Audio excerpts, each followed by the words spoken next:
what is really going on within UDA. On my show today, I go very deep behind the UDA lines to unearth what is really going on. And this should be super interesting for most of us, because within UDA, we can confidently say, and please allow me to say it the Kenyan way, kimeumana kuumana. Oh yes, things are elephant. But where did the trouble start? How serious is it? Stay with me and find the startling answers to those questions. Karibu sana to this very hot show. And as usual, enjoy.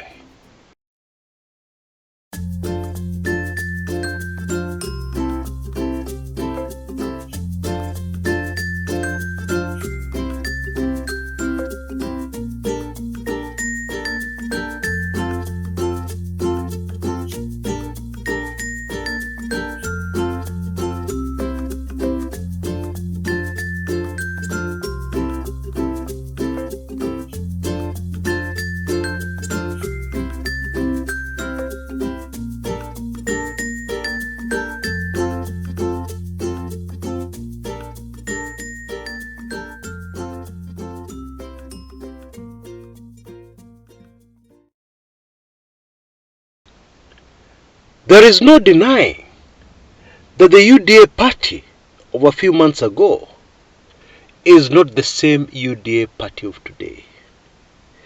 Indeed, William Samoei Ruto's political vehicle in his bid for the presidency is very divided today as we speak.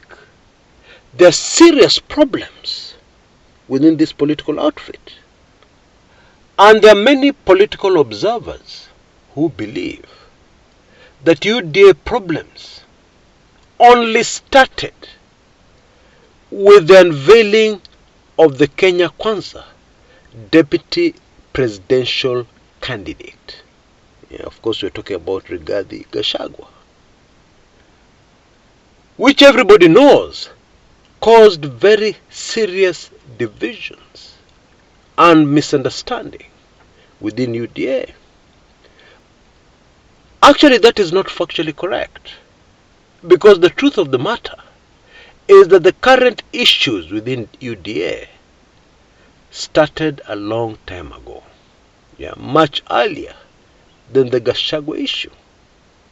Actually, let me put it this way. The problems, the divisions within UDA have been simmering almost since the inception of UDA. Remember, this is a party that changed its name. So the party has existed since 2013 or thereabouts. But it is only recently that the name was changed to UDA, and Ruto and his people trooped in. Those who have been following this channel will know that this party was originally purchased from a man called Raphael Tuju. And the party has undergone several changes of names before the current UDA name. In my opinion, the current problems within the party have only been triggered by recent events, but they have been simmering undetected for a very long time. And let me give you some proof of what I'm trying to say here. You will remember last year, I believe it was early last year, there was an announcement that came out of the Deputy President's campaign team that his allies, people who are close to him, hailing from his own Kalenjin community, would henceforth take a background seat, withdraw from the limelight, to allow other allies of the Deputy President from other parts of the country to come to the forefront, take more of the limelight in accompanying the Deputy President everywhere he went during his campaigns, his then very early campaigns for the 2022 presidential race. Analysts even stepped in and told us that it was a strategic move by the Deputy President to avoid a situation where Kenyans would refer to UDA as a Kalenjin community political party, when in actual fact, according to the Deputy President and his allies, this was a national party. This is supposed to be a national party with support from every corner of the Republic. That was the official line. That was the official story. PR story, if you like. The reality was that there was a lot of tension which had been building up already between close allies of the Deputy President, hailing from his Kalenjin community, his own Kalenjin community, and those close allies of the Deputy President hailing from other communities within Kenya. There was a lot of tension building up. And part of the reason was those from outside the Kalenjin nation feeling that Kalenjins within UDA were running the show. They were all powerful. There were more UDA than other UDA members, if you can put it like that. And so asking these Bwanakubwas to take a back seat, to retreat slightly, was supposed to ease those tensions. But the tensions continued. This problem did not go away. Now, in my opinion, one of the reasons why this problem did not go away, it only took a back seat, like the politicians from the Kalenjin community, is one name, Farouk Kibet. That is the Deputy President's personal assistant. They go way back with the Deputy President. Indeed, we are told they started off as enemies before becoming very close, and before the Deputy President started trusting him a lot, indeed with his very own life. You see, the problem here is that Bwana Kibet, the way he treats members of his own Kalenjin community and the way he treats other UDA members from other communities is completely different. An insider told me the following: anapenda sana kuharakisha watu, unless you come from the Rift Valley. Kama unatoka huko, hautaharakishwa. Let me break that down further. You see, Bwana Kibet handles money. Money is very sensitive. UDA people go to Kibet to get allowances, to get refunds for fuel used to attend a DP Ruto rally, here and there. And hawk-eyed Kibet does not miss much. And therefore, a few times, when some cheeky UDA politician tries to get more out of UDA than what they should actually be refunded, Bwana Kibet tends to get very angry. We are told sometimes it gets violent, allegedly. So how can these tensions end up in such a situation? Because it is said, when politicians who hail from the Rift Valley come to make their claims, they are treated very differently. Their claims are not so closely scrutinized as those of politicians and supporters of UDA from other parts of the country. And of course, this raises a lot of resentment. Now, those of us who know a little about human nature are very much aware of the fact that the most dangerous thing in any organization or in any setup where there are many humans is simmering anger. Yani, you've looked at a situation which makes you very angry, but you're holding back. Una relax. It is like a kettle on fire where the water has already boiled, but it is still holding back, but it is also still boiling. At some point, that kettle will explode. And this is precisely what happened when the Deputy President ignored what the vast majority within UDA felt. Yeah. Because they wanted a man called Linturi to be DP Ruto's running mate. And they had more than enough evidence that he would make a much better running mate than the other person being considered at that time, Rigathi Gachagua. But then the Deputy President ignored everything and opted to name Rigathi Gachagua as his running mate. The kettle, which had already been boiling for some time, exploded when the Deputy President made this decision. And it is now no secret that within UDA, there are people who are still very strongly against that decision that has already been made. Many UDA politicians have even come out in public,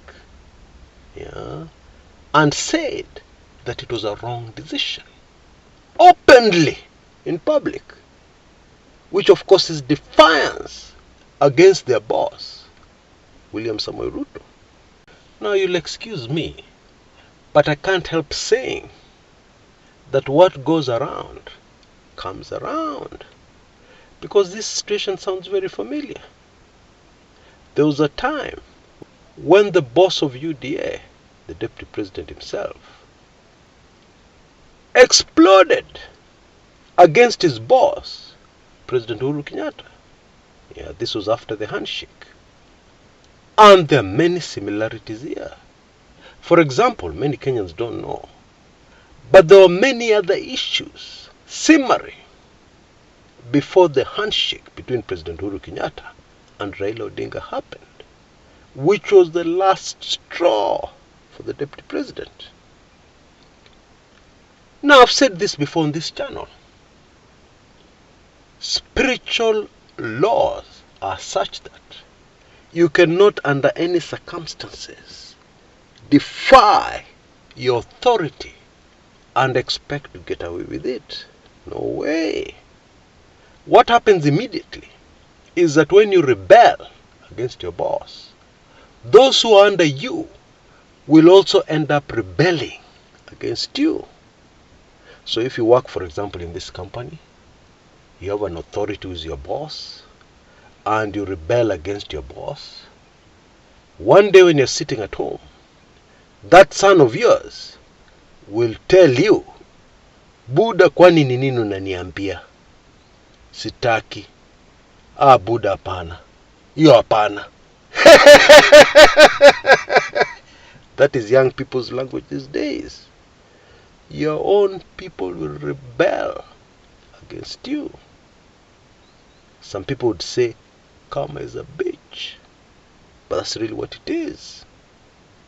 Now, it would appear that the leader of this rebellion against the Deputy President within UDA is the Kikuyu legislator, Ichungwa. Not too long ago, Bwana Ichungwa, Honorable Ichungwa, used to be seen very frequently in public at the Deputy President's side, exchanging jokes, smiling, laughing, etc., etc.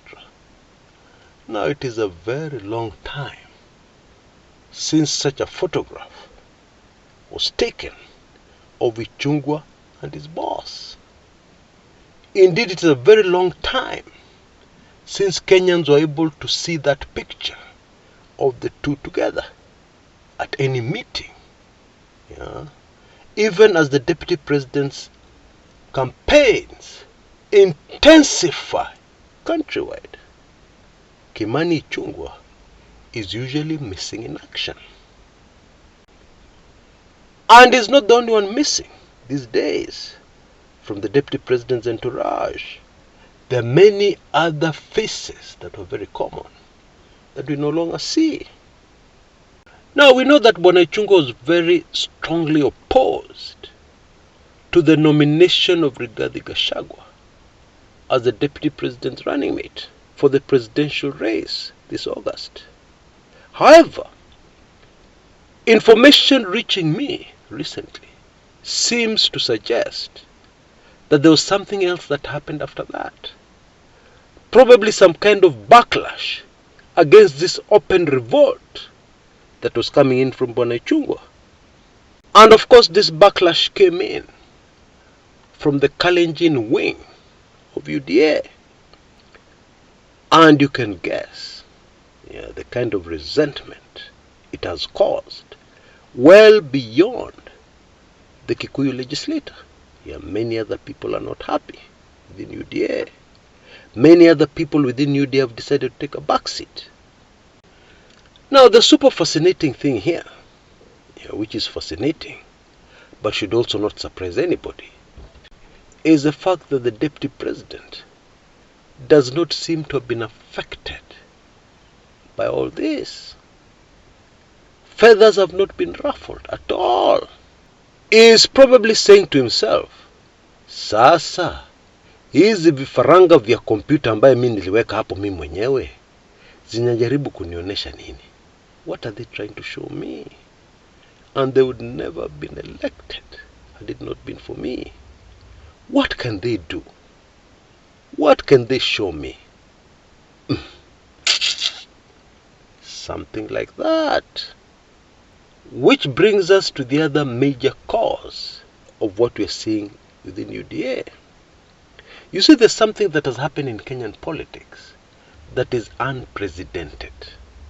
It did not even happen during the Kanu days. Let me explain. During the Kanu days, sometimes politicians would rebel against Daniel Toroitich Arap Moi. Oh yes, under the following special circumstances. They would read the mood on the ground, and then they would see a new Kanu move that people on the ground were not happy about. And I'm talking about the strongholds of Kanu at that time, in the Rift Valley and in other areas of Kenya. And the politician would show some sort of defiance. Because in those days, even though Kanu was mama na baba, individual politicians did their own thinking for themselves. They knew that when push came to shove, if they lost the support of their people on the ground, even Kanu mama na baba would not be able to help them. And it is instructive the way Moi used to deal with these situations. Instead of using the iron hand that Kanu was known for in dealing with any kind of defiance, in these particular circumstances, where a politician had gone against the grain, against the party, because of the situation on the ground, with the people who elected them, in most instances, Moi would go slow on them. At the very worst, they'd get a slap on the wrist. Wacha hiyo maneno, wachana na hiyo maneno. And that was it. Which in my view was a very smart way to play this. Because Moi understood very well that you can do so many things. You can be draconian. But at the end of the day, you need some support. As much support as you can get from the people on the ground. The ordinary wananchi. Maybe the best example to give here is that of a minister at the time who hailed from the Pokot community. He was a Bale politician called Lotondo, very controversial. And he got away with many things within Kanu, because he was siding with the wananchi on the ground. Now fast forward to 2021-2022 and the UDA party. A lot of the DP Ruto sycophants are not independent thinkers. And for most of them, it is with good reason. They would never have seen elective office had it not been for the personal intervention and assistance of Deputy President William Samoei Ruto. And therefore, instead of looking at the electorate and what the electorate really think, they have been focusing on pleasing only one man, their boss, Deputy President William Samoei Ruto. And because many of these politicians are inexperienced, some of them very inexperienced, others relatively inexperienced. They have been reading things wrong. I'll give you a very good example. A lot of the sycophants of the Deputy President from the Mount Kenya region were deeply involved in radicalizing the House of Mumbi against President Uhuru Kenyatta and the government. And of course, we all know it is very easy to turn the hearts of the people away from the government. That's the easiest thing. Yeah, because government always has to make decisions. Many of those decisions are unpopular. It is very easy to hit the ground running. Give people one or two recent examples, and you've won them over, and they start hating the government. And many of these rookie politicians interpreted this resentment against the government as something permanent, as a kind of wave that would carry them to re-election when the general elections finally arrived. A more experienced politician would have known that even if there was a wave then, a wave of resentment against Uhuru Kenyatta and the government, there was no guarantee that it would last until the elections. And indeed, we are now seeing very clearly that it has no legs, this resentment, to reach August 9th. Indeed, most of it has cooled down considerably.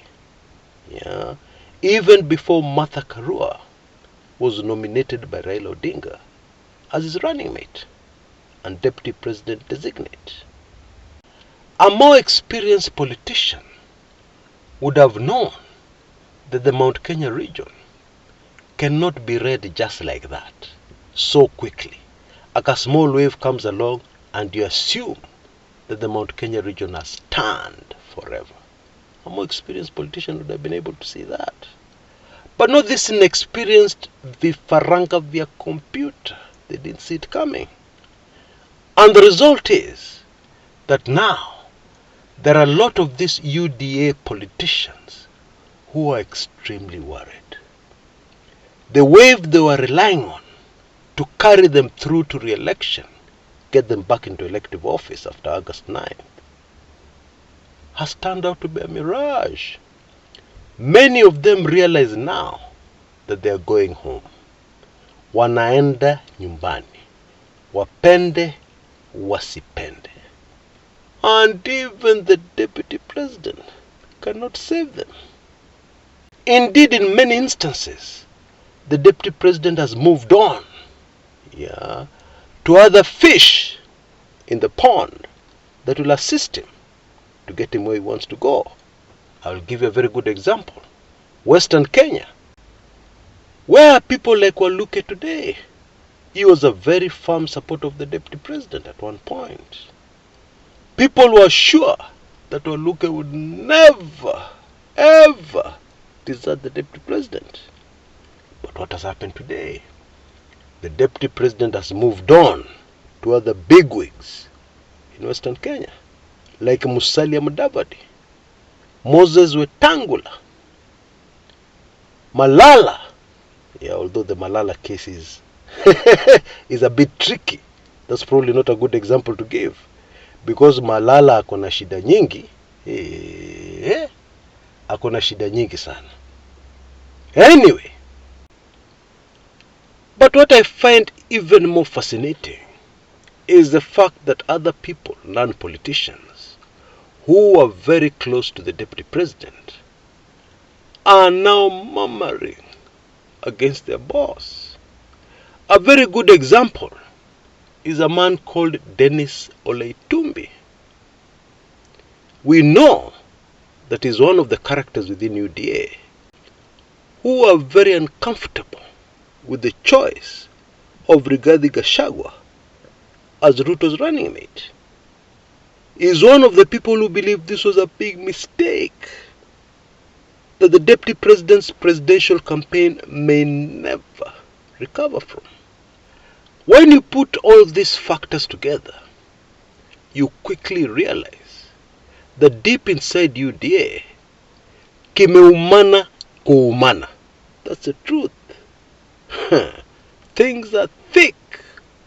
Things are elephant within UDA. Things are not the same. And things will never, ever be the same again. Can UDA supporters and allies of the Deputy President put all this behind them, unite once again for the final hard push towards winning the presidency? That is a fair question. In my mind, I already have an answer. And I'm sure many of you out there already have an answer. However, shall we leave it to time to tell us what happens? I think that's the fairest thing to do. That is the most balanced thing to do. Even as we wait for the 10 million votes pop for the Deputy President. We don't know where they're going to come from. We have no idea. But I guess those votes are coming from somewhere. Nakwambia Kenyan politics. Kenya sihami. What? No, of course we have been here before. Yeah, you know what the good book says. There is nothing new under the sun. What has happened before will happen again. It is very rare that something happens. And you can truthfully say, this has never happened before. Many times when we say this has never happened before, it is because our knowledge of history is limited. Yeah, maybe we can't go as far back as is required to be able to tell that actually this thing has happened before. But what is before us, obviously, has happened many times before. It also happened during the 2007 general elections, especially the presidential elections. And we know the 2008 aftermath, very unfortunate aftermath, which if you have not read about in my book, Let the Blood Flow, you really need to. Yeah, details on your screen right now. Yeah, please rush, take advantage of this offer while it lasts.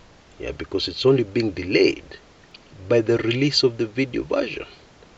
As soon as the video version is released, as soon as I start releasing that, the offer will be off the table. Yeah, so please rush. Until next time, this is Chris Kumekucha.